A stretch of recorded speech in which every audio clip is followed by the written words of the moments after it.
Welcome to food awesome.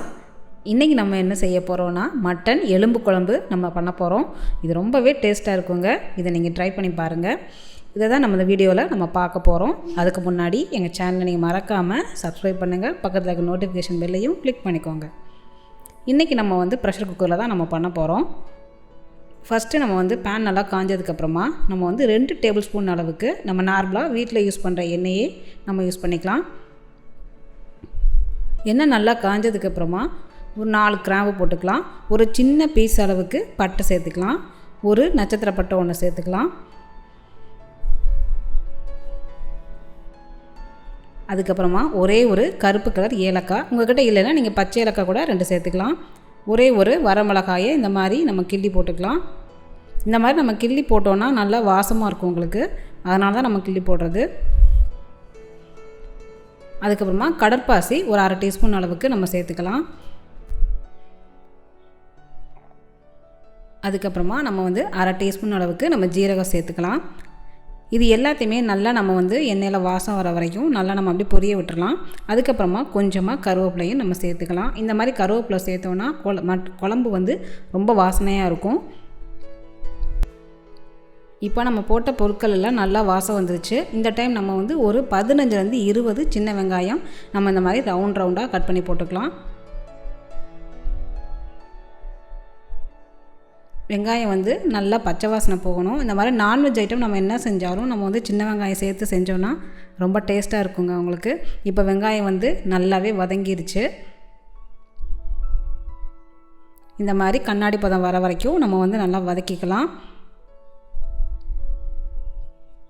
அதுக்கப்புறமா 2 தக்காளி, medium size அளவான தக்காளியை நம்ம கட் பண்ணி நம்ம போட்டுக்கலாம்.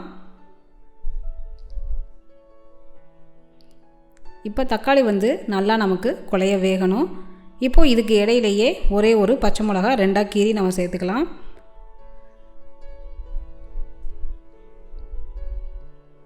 இப்போது எல்லாமே நல்லா அந்த பச்சை வாசனை போகிற வரைக்கும் நல்லா நம்ம வதக்கலாம். இப்போது அது வெந்துட்டுருக்கட்டும். அதுக்கு இடையிலேயே நம்ம தேங்காய் பேஸ்ட் அரைச்சிடலாம். இப்போ 1/4 கப் அளவுக்கு நம்ம தேங்காய் எடுத்துக்கலாம். அது கூடவே 1/2 டீஸ்பூன் அளவுக்கு சோம்பு,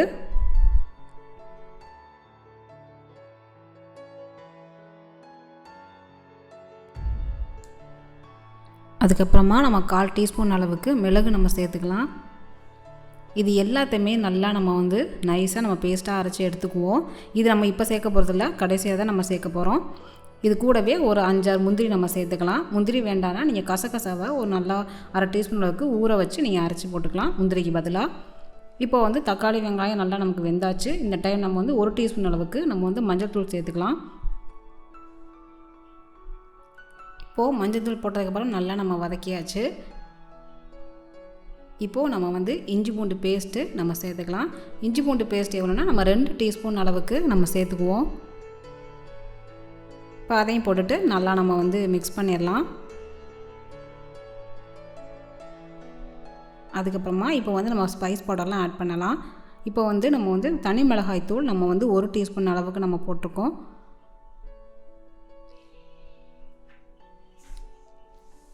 அதுக்கப்புறமா தனியாத்தூள் 2 டீஸ்பூன் அளவுக்கு நம்ம போட்டுக்கலாம்.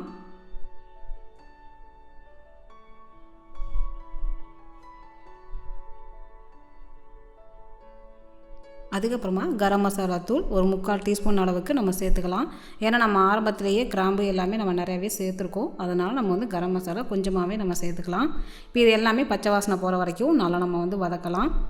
நீங்கள் இப்படி செய்ய வேண்டாம்னா நீங்கள் ஸ்டார்டிங்கே கிராம்பு, பட்டை, வெங்காயம், தக்காளி, தேங்காய் எல்லாத்தையுமே நீங்கள் வதக்கி அரைச்சி நீங்கள் இந்த மாதிரி ஊற்றி நீங்கள் மிக்சியில் நல்லா அரைச்சி ஊற்றிட்டிங்கன்னா உங்களுக்கு நல்லாயிருக்கும். உங்களுக்கு அதுவும் ஒரு தனி ஃப்ளேவர் கொடுக்கும். இது ஒரு 250 கிராம் மட்டன் எலும்பு. இதை நம்ம இதில் ஆட் பண்ணிடலாம். ஆட் பண்ணிவிட்டு நல்லா அந்த மசாலாலாம் மிக்ஸ் ஆகிற அளவுக்கு நல்லா நம்ம வதக்கி விட்டுறலாம். இந்த மட்டன் எலும்பு குழம்பு ரொம்ப டேஸ்ட்டாக இருக்குங்க. இதை நல்லா தண்ணியாகவும் வைக்கலாம், கெட்டியாகவும் வைக்கலாம். இது நம்மளோட விருப்பம்தான்.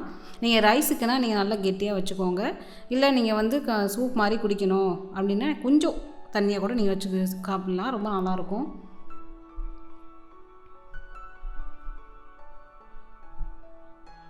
இப்போ நல்லா நம்ம வதக்கிட்டோம். இந்த டைம் நம்ம சின்ன அளவான உருளைக்கிழங்கு ஒன்று நம்ம கட் பண்ணி போட்டுக்கலாம். இது எதுக்காகனா இந்த உருளைக்கிழங்கு நம்ம சேர்த்தோன்னா ரொம்பவே நல்லாயிருக்கும். உருளைக்கிழங்கு வேண்டான்றவங்க நீங்கள் ஸ்கிப் பண்ணிடுங்க. இதில் வந்து முருங்கைக்காய் கூட நம்ம சேர்த்துக்கலாம், ரொம்ப நல்லாயிருக்கும்.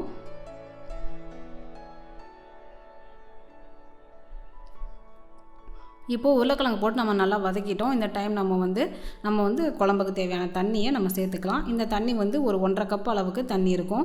ஏன்னா நம்ம தேங்காய் அரைச்சி வேற ஊற்றுவோம், அது கூடவே நம்ம தண்ணியே சேர்ப்போம். அதனால் ஆரம்பத்துலேயே நம்ம நிறையா தண்ணி சேர்த்துற வேண்டாம்.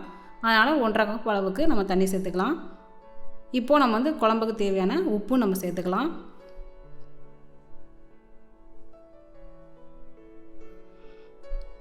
இப்போ உப்பு சேர்த்ததுக்கப்புறமா நல்லா நம்ம மிக்ஸ் பண்ணிடுவோம். இந்த மாதிரி செய்கிறது உங்களுக்கு ரொம்பவே ஈஸிங்க. உங்களுக்கு டக்கு டக்குன்னு வேலை முடிச்சிடலாம். அதனால் நீங்கள் வந்து இப்படி ட்ரை பண்ணி பாருங்கள். உங்களுக்கு இந்த மெத்தட் வந்து ரொம்ப உங்களுக்கு பிடிக்கும்.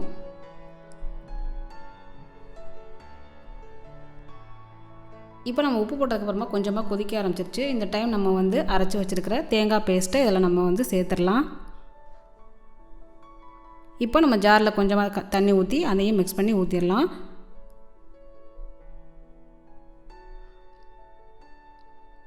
இப்போ இந்த பேஸ்ட்டை ஊற்றினதுக்கப்புறமா நல்லா நம்ம வந்து மிக்ஸ் பண்ணிடலாம். இது வந்து நீங்கள் ஆப்பத்துக்கு கூட வச்சு சாப்பிட்லாம், ரொம்ப நல்லாயிருக்கும். இட்லிக்கு, தோசைக்கு ரொம்ப நல்லா இருக்குங்க. நீங்கள் ட்ரை பண்ணி பாருங்கள்.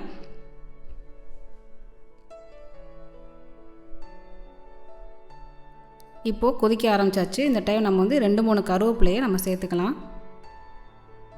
அது கூடவே கொஞ்சமாக நறுக்குன கொத்தமல்லி கொஞ்சமாக சேருங்க. ஏன்னா கடைசியாக வேறு நம்ம கொத்தமல்லி சேர்ப்போம், அதனால் கொஞ்சமாக சேர்த்துக்கலாம்.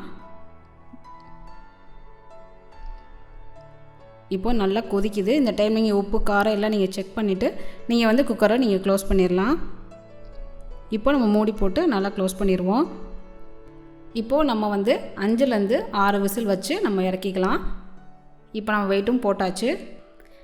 இப்போது விசில் அடித்து முடிஞ்சாச்சு, ப்ரெஷரும் ரிலீஸ் ஆயிடுச்சு. இப்போ நம்ம குக்கரை ஓப்பன் பண்ணி நம்ம பார்க்கலாம். இப்போ பாருங்கள், நல்லா வெந்துருச்சு. இந்த ஊற்றின எண்ணெயெல்லாம் நல்லா பிரிஞ்சு வந்துருச்சு பாருங்கள். சூப்பராக இருக்குது, நல்லா வாசமாகவும் இருக்குது. நல்லாவே வெந்துருச்சு எலும்பு.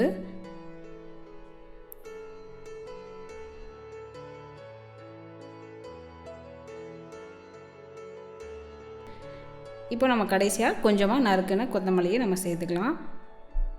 அவ்வளோதாங்க. இது ரொம்பவே ஈஸியான ஒரு மெத்தடு. இதை நீங்கள் ட்ரை பண்ணி பாருங்கள். இது வந்து ஒயிட் ரைஸ்க்கு, சப்பாத்திக்கு, ஆப்பத்துக்கு, இட்லி, தோசை எல்லாத்துக்குமே ரொம்ப நல்லாயிருக்கும்.